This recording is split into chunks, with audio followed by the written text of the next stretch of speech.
It is a few days late, but we're going to get to our questions from the listeners.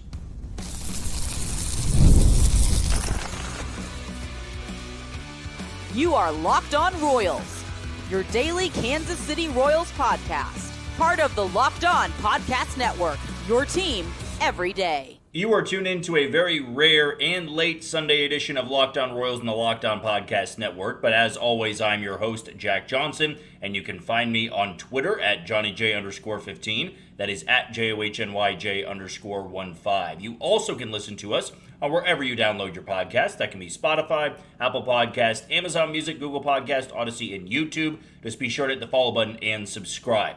For you first-time listeners wondering what to expect from this channel, well, this might be a bad episode to watch because it's not usually what we do, but we have episodes Monday through Friday, 30-minute episodes in length, and almost every single week we do that mailbag episode on the Friday, but truth be told, I've been feeling pretty under the weather over the last couple of days.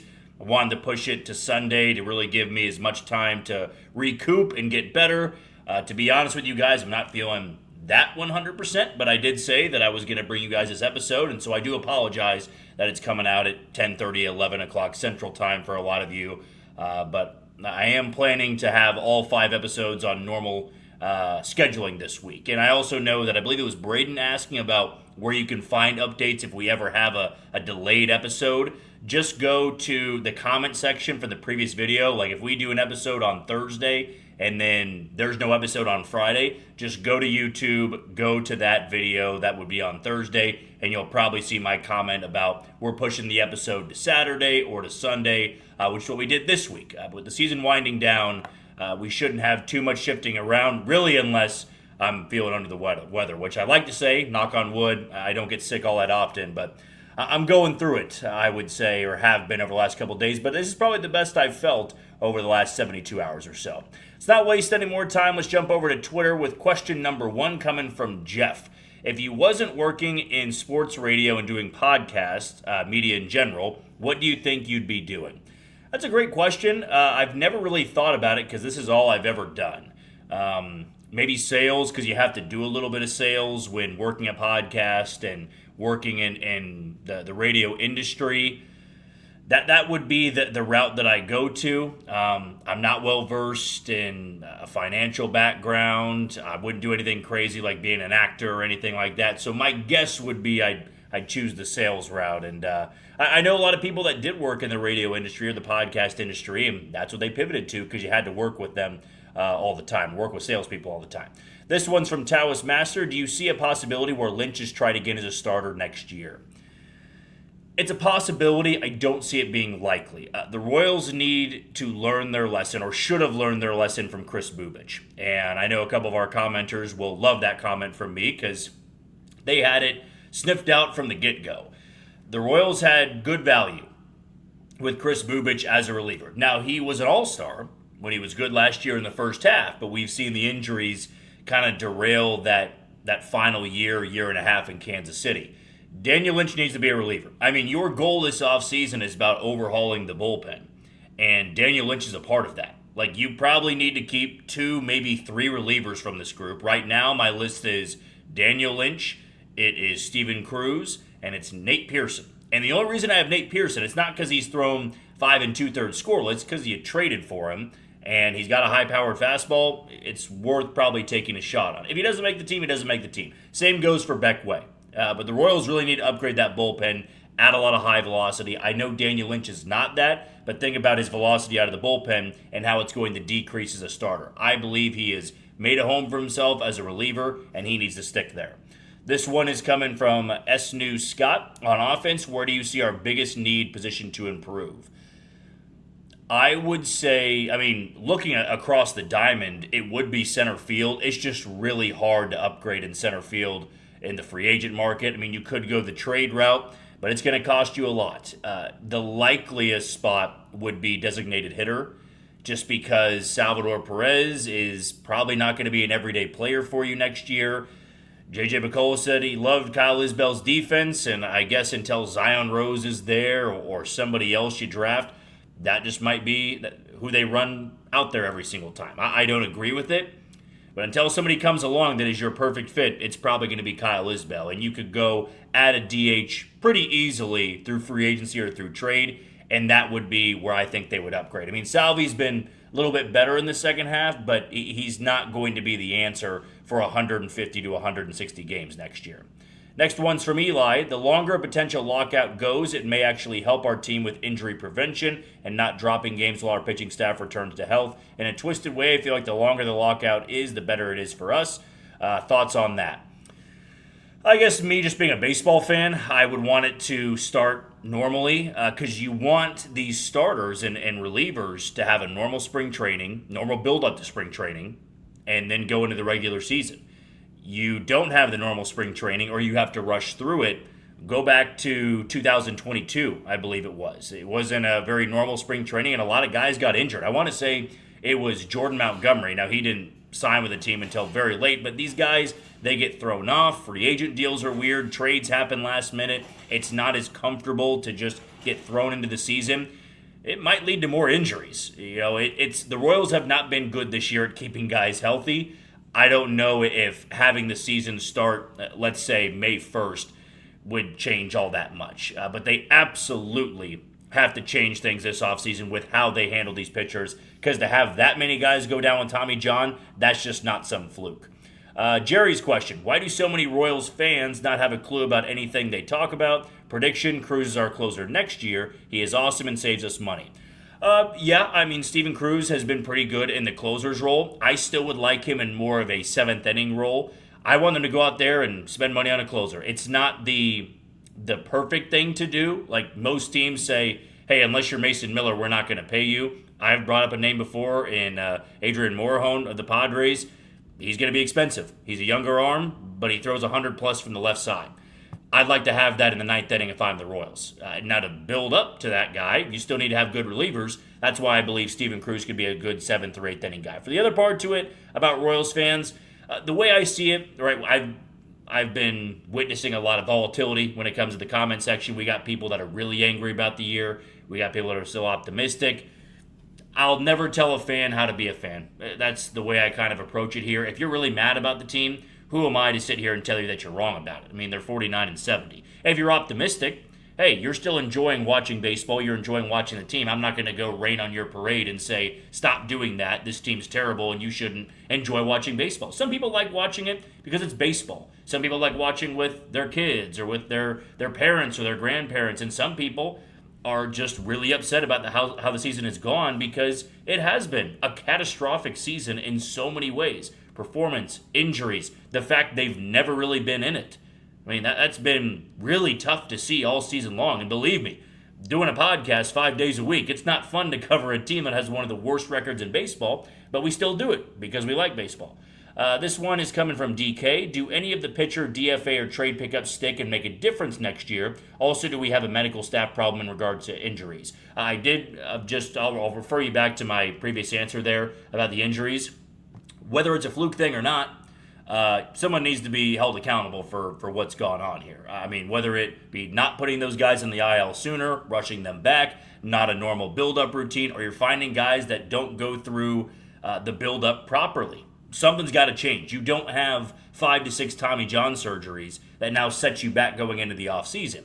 The DFA guys that have a chance to stick, I'll say Nate Pearson does because he got the high-powered fastball. He was once a former top prospect. He's somebody that has a pretty good chance.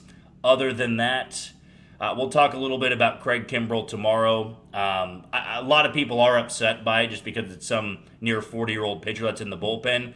I'll wait till tomorrow to really explain the reasoning behind signing a guy like him. But he was a DFA candidate, now that I think about it. He was acquired by the Royals after being DFA'd a few weeks ago. I'll go with Nate Pearson. I really can't pick anybody else that really sticks out to me. I mean, Luke Little, who I thought was throwing 97 miles an hour, saw his film from Omaha the other night. He's throwing 91 to 92. So yeah, with no command, low velocity, that just ain't going to fly in the Royals bullpen next year. They need a lot more high-powered guys that are not afraid to take control of the zone. Let's get to one more before our first break. It's coming from Kansas Sports. Carson Rockefeller has been on a tear. He's now at the 27 home runs. What do you think his potential is, and do you see him in KC next year? I see him in KC next year maybe in the same way that John Ray's been with the Royals this year. I would have liked to see a promotion, but maybe they're viewing him as a guy that just needs to finish out the year strong, help the Naturals, and shoot for a 30 home run season. I mean, he's 24, 25 years old. It's not like he's some 28-year-old in Double A that's tearing it up. He's a good defender. Talked to him in spring training for a little bit. He's somebody that seems like a very high IQ baseball player. You would like to see the average be a little bit better in Double A, but you can't turn your nose up at a near 30 home run season, and he's probably going to get there. So I would say that he does get to Kansas City at some point next year. Not sure if we see him as an everyday player. But center field is going to be open for competition. Let's be real about that. Unless they bring in somebody, Carson Rockefeller might have a chance to make some noise there early on in the season. Okay, we're going to take our first break of the show. When we come back, we'll still get to a lot of questions next on Locked On Royals. This back-to-school season, spend less on your kids with Amazon. We all know how crazy the back-to-school shopping experience can be, and it starts with a few items on the list. Then suddenly, you're shopping for supplies, clothes, lunch gear, tech, and about 10 other things you didn't see coming. It adds up incredibly fast. When your kid spends days planning the perfect fit first day of school outfit because they want to make a great first impression, you end up almost putting as much thought into it as they do. At least the first day photos are worth it. When the school says your child needs a calculator, headphones, tablet for the class, and somehow you're buying another one before the semester is halfway over, you start to ask yourself, when did kids need so much tech for third grade? So remember, with Amazon's low back-to-school prices, just spend less on your kids, because every dollar you don't spend on them is a dollar you haven't spent on them. Shop back to school at Amazon and spend less on your kids. Moving on to our next round of questions on Locked On Royals and the Locked On Podcast Network. As always, I am your host, Jack Johnson. This one's coming from Spoons, with Passan coming out saying numerous owners see a lockout for a year and players at All-Star break saying they will sit out a year. Do you have a change of no missed games? I'm 50-50 on no season at all. A lot is going to come down to where the two sides are in the first couple weeks of the offseason. Because the way I've described it before is, you guys know when you have two junkyard dogs like on either side of the fence and they're snarling and they're growling and they're barking and they're just on either side of the fence. They have a fence preventing them from going and fighting each other. But then that gate opens up and kind of the tail gets tucked between the legs and they're not snarling anymore and they're afraid of the other one and they're not really a fighter.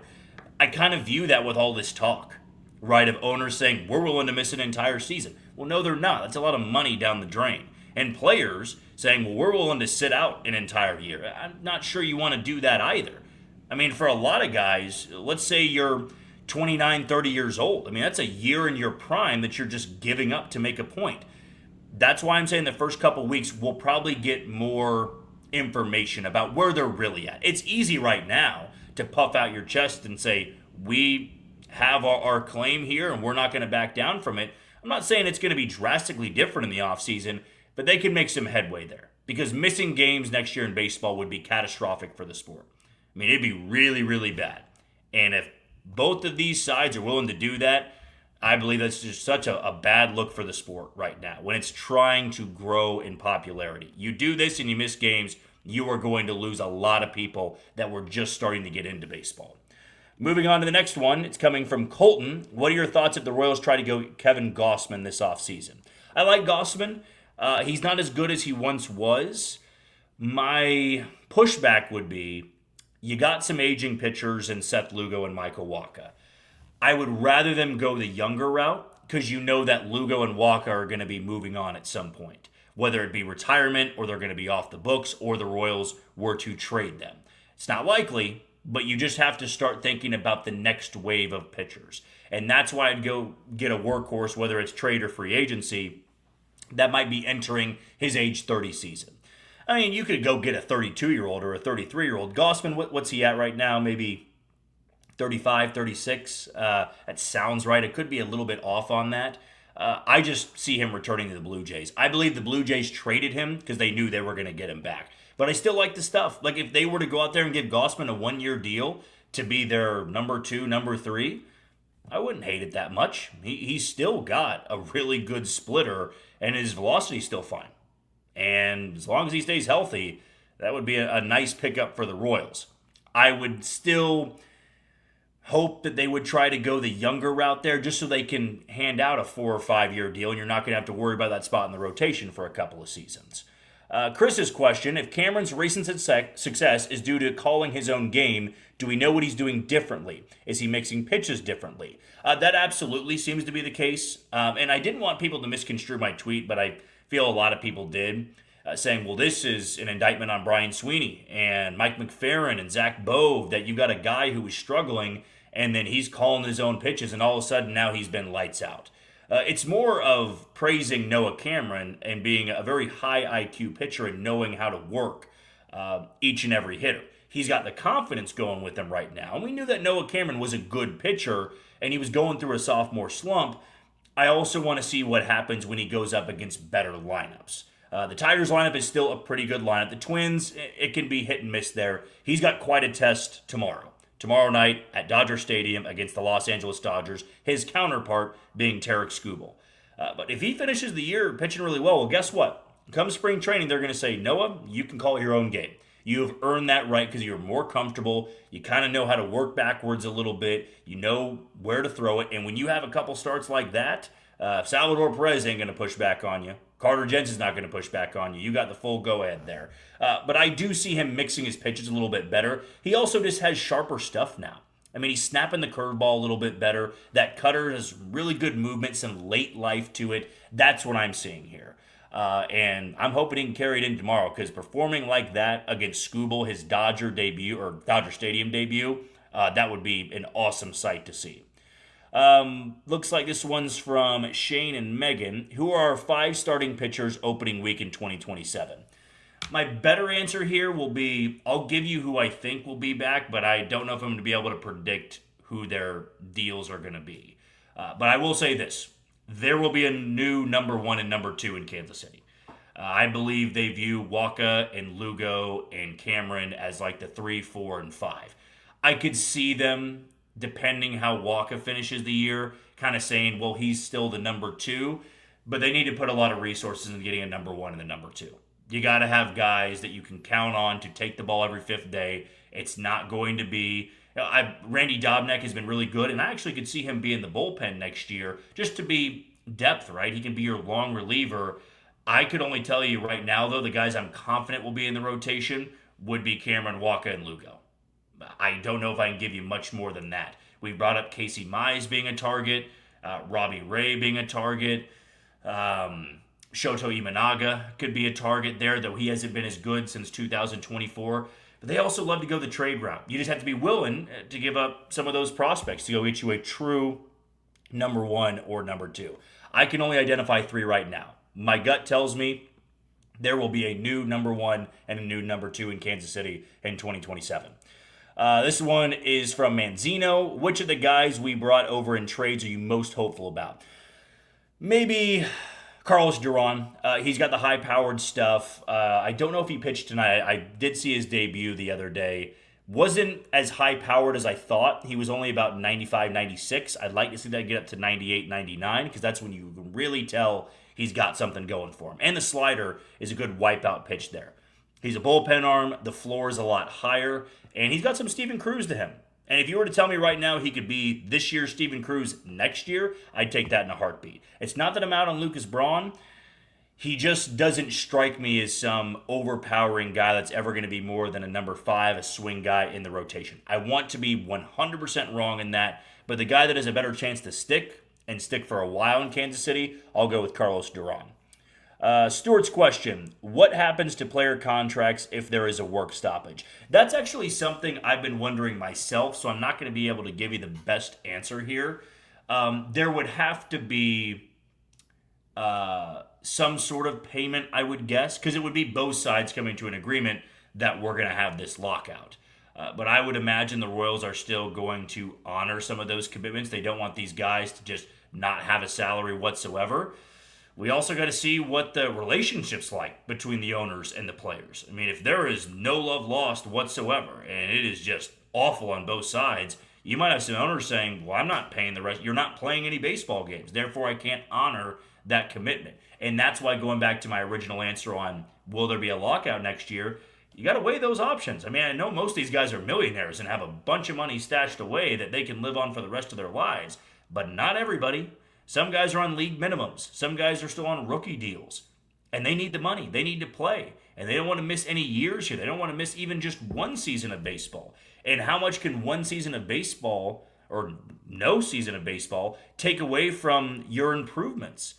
I mean, imagine a guy like Jack Caglione. He's not under a big deal just yet. He's coming off of a really good sophomore season, and then you take away this year in next year in Kansas City. What's he going to look like in 2028? That's why these two sides need to come to an agreement.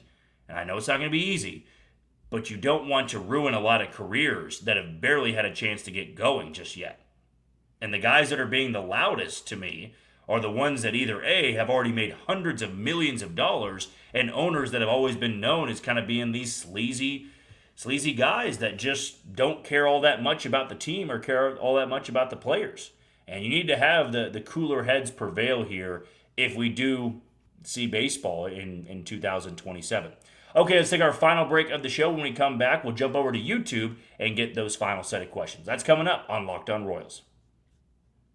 Baseball fans, if you think you know who's hitting a homer today, FanDuel is giving you a free chance to call your shot with daily dingers. It's easy to play. Just make your free pick for who you think will hit a home run in their game. If you're right, you'll receive a profit boost to use on your next bet for a chance at extra winnings. Best of all, you can make a free pick every day throughout the MLB season. Daily Dingers is another fun way to stay engaged with every day's games. Whether you're following your favorite team or keeping an eye on matchups across the league, every game has someone capable of going deep. Now you get your chance to make your prediction before the first pitch. I am going to go with Munetaka Murakami in tomorrow's game for the White Sox. They will be hosting the Cincinnati Reds. But with FanDuel, you can join all the action at FanDuel.com. That's FanDuel.com to play Daily Dingers and make your free pick on who's hitting a homer. Play ball and swing for the fences on FanDuel, an official partner of Major League Baseball. We are wrapping up this weird and rare and almost never happens, but Mailbag Sunday on Locked On Royals and the Locked On Podcast Network. I'm your host, Jack Johnson. I did lie before break. I said we were jumping over to YouTube. We actually have, that was just the update from Braden. So we did tell Braden earlier on in the show where you can check out any updates if we delay an episode. So if you did miss that, you skipped ahead, Braden. Just look to the day before's episode, and if we don't have an episode on that Thursday or Friday, it's probably posted there in the comment section that we're pushing it to Saturday or to Sunday. I also said, though, as long as I'm feeling good, not under the weather like I kind of am right now, you can count on that 5 days a week, Monday through Friday.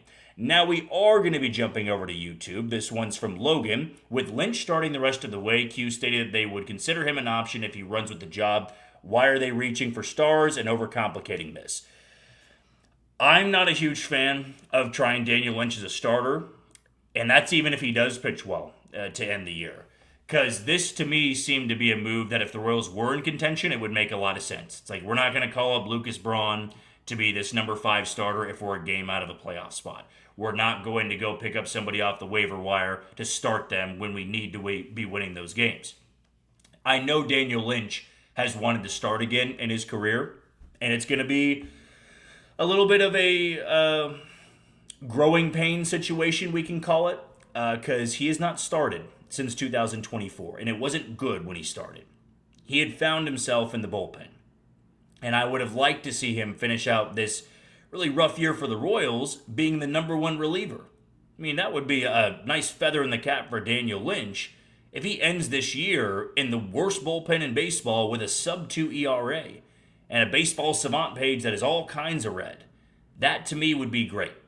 Him being a starter that has to build up in the final 40-ish games, I don't see why they need to do that. I would have rather just seen Lucas Braun get the start, and I'm sure they don't want to ruin him either. It's not that easy to make that decision, but I wouldn't. Now what happens if Daniel Lynch gets hurt? His elbow gets hurt, his shoulder gets hurt, his forearm gets hurt. That's my fear right now, because he's got to build back up this late into the season, and to me, it's just not worth it. Now, I'm sure Daniel Lynch is excited about it because he gets to start, and I'm rooting for the guy. I just would have liked to see him finish the year as a really good reliever. That way, you could say, well, we don't need to worry about adding a lefty like Daniel Lynch in the bullpen. They still need to add a lefty because you don't want to have one, but that's one less lefty you got to worry about. And yeah, if he takes a job and runs with it, that's good. But I'm just not sure he's the permanent answer for that rotation. I believe he can be that permanent answer in the bullpen. Corbin's question, is there a plan for Lynch to have full starts? Do you think they will be bullpen games? Yeah, kind of like what we saw on Friday night. He threw an inning and 2/3. It'll probably be 2 to 3 innings, 3 to 4 innings, 4 to 5 innings, and then 5+ after that. And by the time he gets to 100 pitches on a pitch count, we might be in the final week or two of the season, which is why I'm kind of against moving him to the rotation. This one's coming from Logan. Do you think Seattle would entertain Gilbert or Kirby? Gilbert has 1 year of arbitration and Kirby has 2. Both are durable inning eaters, which I think the Royals should focus on as their number 1. I wouldn't mind either of those pickups. It would be very expensive, though. If the Mariners are going to move off those guys, it's not that they're admitting to selling, but they did move on from Luis Castillo. His numbers were not good. They got him off the books. This seems to me like kind of this restructuring of they want to keep their young core intact. We have Emerson Hancock. You've got George Kirby. You've got Brian Wu. I know that you brought up Logan Gilbert there. All those guys have been tremendous in Seattle. So you have to entertain it for sure. You just got to know that it's not going to be very cheap. This one's from John. Is JJ's job on the line now without fixing the bullpen? I've said this earlier in the week. To me, this is going to be the offseason that defines JJ Picollo, and next year will be the season that defines Matt Quatrero.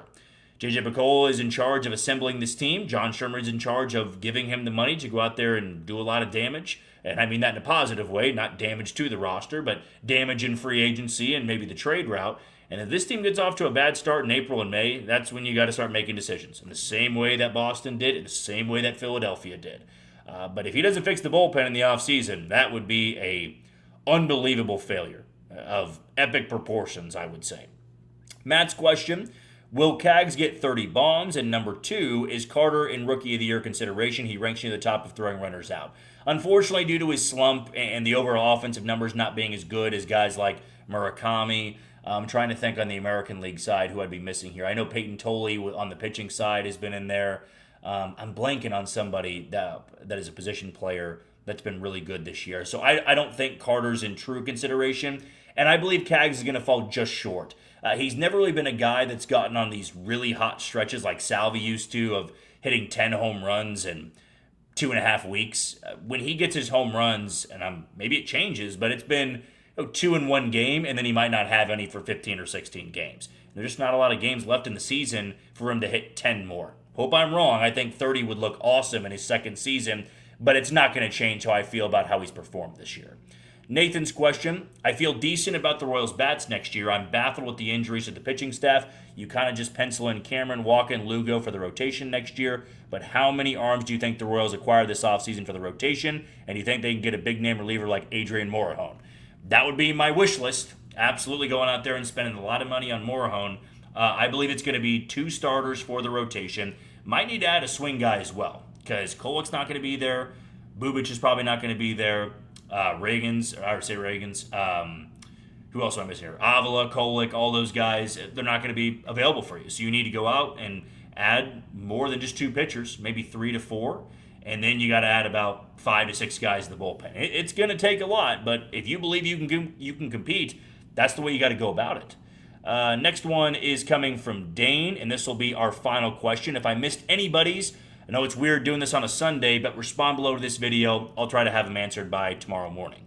But Dane's question, hey Jack, I wanted to gather your thoughts on the Royals trades this season involving DFA'd players. They've made 6 such deals: Cameron Meisner, Mason Black, Mitch Spence, Connor Siebold, Nate Pearson, and Nolan Hoffman, while giving up prospects in return. DFA'd players have always felt like players largely viewed as expendable, so I don't understand the reasoning behind giving up prospects for them. Do you see any reasoning behind this, or do you agree that it's a bad strategy for the Royals front office?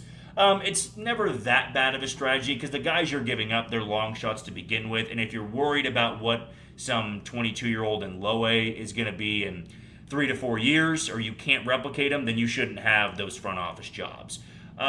They've hit on a couple of guys before that were DFA'd. The reason you trade guys is so you can get those deals, right? If you're not ahead in the waiver wire and you really want to get that guy, then that's the way you jump to the top of the list. You get that trade ironed out. Where some teams, they just have to give up cash, and that's what the team wanted in the first place. But sometimes they do want a prospect, and that's why they really wanted Nate Pearson. It's why they wanted Nolan Hoffman. It's not worked out with Mitch Spence. It's not worked out with Connor Siebold. It's not worked out with Cameron Meisner. And it's not really worked out with Mason Black, though he's been in long relief. It's not like he's done anything to really hurt the team. He's been up and down a ton of times. I can't really say that's a success or a failure. He's just existed in AAA for the Storm Chasers and out of the Royals bullpen every once in a while, which right now he is until maybe Craig Kimbrell joins the team, which should be tomorrow. If you missed any of that news, the Royals did sign 38-year-old Craig Kimbrell to a major league deal. He would join the Royals at Dodger Stadium tomorrow, and a roster move will probably come sometime in the morning or right before the game. Though it's a 9:10 first pitch, I'm hoping we get it much earlier than 8:40. My guess would be that Mason Black is going down to AAA Omaha, or it could be someone like Easton McGee getting sent back down or DFA'd. But roster move has to be made, right? He's got to be added to the 26-man roster and the 40-man roster, and the Royals have, give or take 20 hours or so to get that done, and we'll have our answer soon enough. But that's going to do it for another edition of Locked On Royals on the Locked On Podcast Network. I've been your host, Jack Johnson.